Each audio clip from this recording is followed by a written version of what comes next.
Wow, we got a lot of hockey things to talk about. There's a lot of Leaf news, and of course we got to talk about the upcoming Stanley Cup final between the Washington Capitals and the Vegas Golden Knights. You might have noticed this is actually a Team North America jersey. I don't have a Vegas jersey. Team North America is the closest jersey I have to Vegas because both teams are fast, fun, and completely made up. So we'll talk about these two before we get to the Leafs news. The Capitals against the Golden Knights. Who called that? See, heading into the season, the Capitals at least made some sense. The Capitals were already going to win the President's Trophy by a mile last season, and then at the trade deadline, they went out and they got the biggest fish in Kevin Shattenkirk. They blew the doors off. This is our year, and it was hard to blame them for it. And with the addition of Shattenkirk, rather than losing the second round of the Penguins, they lost in the second round of the Penguins. And they had their cap troubles. They had to say goodbye to some players in the offseason, like Nate Schmidt. And people were talking about how they're not going to be as good, their window's closing. I'm like, wait. Ovechkin, Backstrom, Holtby, Kuznetsov, John Carlson, their biggest guys are still there. Even though they had a 13-point drop-off in the standings from last season to this one, they could afford to drop 13 points because they had 118. The Caps still had 105, which was good enough to win the Metro. They won 49 games instead of 55. Boo-hoo. No, this season the Caps just had to do what any smart team does, reevaluate and tinker. Uh-oh, we're cap-strapped and losing some important guys. I guess we'll have to take from the farm system. Oh, that's why we have that. We're gonna have to go cheaper at a few positions. We're gonna have to be smart. And it's funny, we made such a huge deal about the Capitals losing Nate Schmidt, and Nate Schmidt has been a great player for Vegas. But when you look at what Vegas has done and who's on their roster, the Caps actually did alright to only lose one player to them. Dale Talon's just like, dislike. And of course, when you're paying your stars, you expect them to be stars, and they were for the Caps. Ovechkin and Kuznetsov with over 80 points each. Backstrom with over 70. John Carlson, the highest scoring defender in the league. Maybe the most amazing part of the Capitals season is Braden Holtby wasn't very good. Just a .907 save percentage in 54 games. Philip Grubauer practically took his job. In 35 games, he was a .923. But even with Holtby having a subpar season, the Caps were 34, 16, and 4 with him in net. They found ways to win. And I think the reason they're in the Cup final is the Caps as a team are still playing great, but Holtby is Holtby again. He's playing fantastic. A 9-2-4 so far in these playoffs, and finishing off Tampa with back-to-back shutouts. And then there's Vegas. Marc-Andre Fleury is a 9-4-7 in these playoffs. That shouldn't even be allowed. Actually, Fleury is tied. There's another goalie in these playoffs who had a 9-4-7 save percentage. Can you guess who it was? That goalie was Jonathan Quick of the LA Kings, who Marc-Andre Fleury and the Vegas Golden Knights swept. So when people go, oh, it's just Fleury, I mean, yeah, he helps and he may be the biggest part, but Vegas is playing great in front of him. Jonathan Marchessault has emerged as a star in these playoffs. 8 goals, 10 assists, 18 points in 15 games. Guess who's second in Florida? Riley Smith. 2 goals, 14 assists, 16 points. William Karlsson only has 6 goals in 15 games with a 13.6 shooting percentage, you know, like a human. In terms of ice time, William Karlsson plays by far the most out of any forward at just under 22 minutes per game. Then there's 3 defense in his top 4 that Gerard Gallant just kind of likes to ride for 21.5 to 22.5 minutes per game.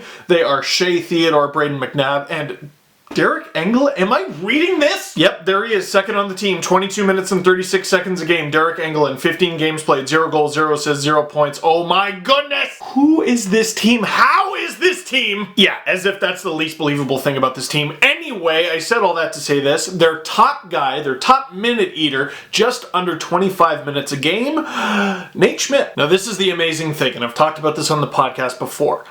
I'm still not used to the Golden Knights existing. Dude, you're supposed to exist for a few years and suck so everyone can get used to you. The way expansion teams used to endear themselves to the league is people go, aw, you feel bad for them. Now, there's a lot of people who love the Golden Knights because they love this story. It's hard not to fall for it. But you also got people going, it's friggin' rigged! And it was announced today that Vegas is actually the betting favorite against the Capitals. And I believe it, but I look at this roster, I look at the numbers, and I go, how? Like, I don't script these videos. And one thing I was actually about to say was I don't think Vegas has talent that can stack up to the top guys of Washington. The Kuznetsovs, the Backstroms, the Ovechkins especially. Those guys are going to eat them alive. And then I go, idiot, they just beat the Jets in 5! How did they beat the Jets at all, let alone in 5? Besides Marc-Andre Fleury being better than Connor Hellebuyck in those 5 games. This is a fun one because in many ways it's 2 underdogs. Yeah, the Caps won their division, but come on. Did you pick them to beat the Penguins? Okay, fine. Did you pick them to beat the Lightning? The Penguins, I actually believe, more than the Lightning. The Lightning looks so strong. They beat the Devils in 5. They beat the Bruins in 5. That should be a well-rested team heading into the conference final. They lose the first 2, storm back and win the next 3. Caps juggernaut their way through Game 6, and Tampa just wasn't there in Game 7. The Caps aren't exactly underdogs in that nobody expected them to be good, but very few people, I think, expected them to be here. The Golden Knights, I don't even need to say it. It's ridiculous. It's a rare instance of a cup final where I will be so happy for whoever wins and genuinely sad for whoever loses. I think to an extent both sides are playing with house money, but ask one of them that after they lose. You think the Golden Knights are going to be like, yeah, but almost. Imagine Ovechkin finally gets this far and oh, so close. Nate Schmidt versus his former team. George McPhee against the team that fired him. Marc-Andre Fleury haunting Ovechkin. Just too many good stories to count. If you want to read more about this series, more of a stats preview, I wrote one on sportsnet.ca. I'm going to put a link underneath and you can check that out down below. Or to the side or wherever, I don't know. Now, for the Leafs. So a couple things. They've promoted Brandon Pridham from assistant to the general manager to assistant general manager. Well, I see about 46,000 of you have beaten me to the Dwight Office jokes, so never mind. But this was a great hire? Promotion. It was a great promotion, and it made a lot of sense. Brandon Pridham has been there a while. He's been in the organization. He knows the organization. He's not going to be in this brand new environment that he's got to get used to just a month, maybe less now, before the draft. And you know, people get pigeonholed, and it's not fair. Kyle Dubas was the analytics guy. Mark Hunter was the scout extraordinaire. And Brandon Pridham was the capologist. While Lou was Loophole Lou. The truth is, everyone kind of helps each other out. That's what a good management group does anyway. You know who Loophole Lou probably leaned on a lot to find loopholes? Brandon Pridham, you know, kind of helped write the collective bargaining agreement, knew the NHL salary cap and its rules inside and out. Think of all the moves the Leafs have used over the last, especially 2 seasons, where you go, are they even allowed to do that? And I gotta imagine that's how some of the meetings with Leaf management went. Are we even allowed to do that? Pridham just like, yeah. Technically. All right, let's make a really awkward phone call to Nikita Soshnikov. Now, who knows what was and wasn't actually said, but if you're going to make an internal hire, this is the guy. Good decision. The other interesting move the Leafs made to the front office, a guy that Dubas hired from outside the organization, was they hired Lawrence Gilman as the assistant general manager, or I guess another one. And I see that tweet and I'm like, all right, who's that? And I see people talking about how it's a good move. Oh yeah, I approve. I'm like, how the hell do you know? So I've been reading stuff and listening to stuff about Lawrence Gilman all morning, and I'm really encouraged by this hire. Because the first thing you hear, oh, he's a former assistant GM of the Vancouver Canucks, and I'm like, ooh, so that's discouraging because the Vancouver Canucks suck. And then you hear he was their assistant GM from 2008 to 2015, and I'm like, oh, they were actually pretty good for most of that. And then you hear, kind of like Pridham, he worked with the NHL in a certain capacity, creating something, building something. It sounds like he basically helped make the rules for the expansion draft. And he talked with George McPhee about what he could be doing to build his team, which, as we now know, has turned out very well. If you want to learn more about this guy, and I really think you should, you gotta listen to the Full 60 podcast with Craig Custance, where he interviewed Lawrence Gilman. It's over an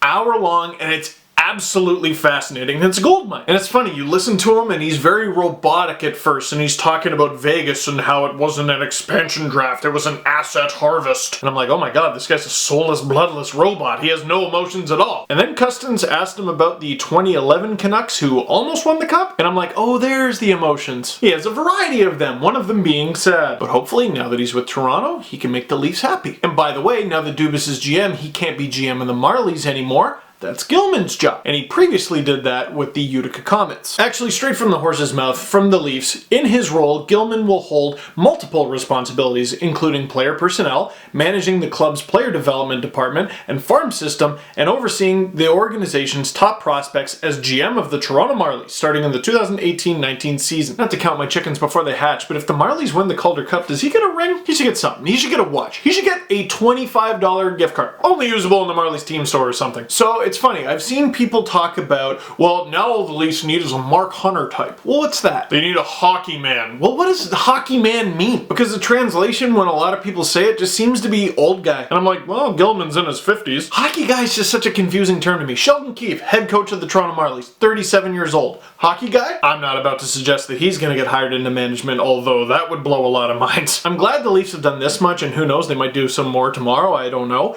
But maybe they should take their time on the hockey guy. Because when it comes to scouting for this upcoming draft, you should probably have a pretty good idea of who you're going to pick by now, shouldn't you? Dude, it's the Memorial Cup. There's no games left. The junior leagues are done. The European leagues are done. There's only a few minor leagues going on right now, and the NHL's in the Stanley Cup final. You should know who you're picking. What do you think's going to happen? Someone's going to kick down the door?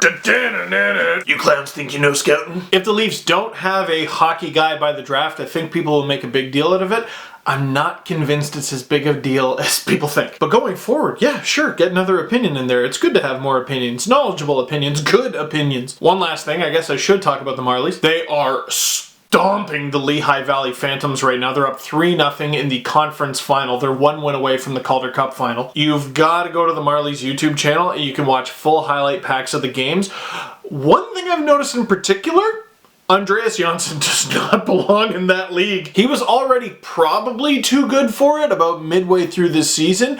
Then he went up to the NHL, came back. Oh my god. Miro Aaltonen has looked very good. Pierre Engvall, Carl Grundstrom has looked very good, but wow, is Johnsson just so far ahead of everybody else. And one last thing, I need to call this because it's been in the back of my mind and I know it's going to happen. All right, he's one of the most highly sought after coaches out there, Sheldon Keefe. An NHL team is probably going to snap him up at some point. If and likely when he does leave, watch for someone to be like, wow, the Leafs lose Sheldon Keefe after losing Mark Hunter and Lou Lamoriello. Wow, everyone's jumping ship under Dubas. It's going to be wrong when it happens, but now that we've said it here, it's at least going to be funny now that we've called it. So that is it for this one. Thank you very much for watching. Click like if you like this video. Click subscribe if you really liked it. Tell all your friends.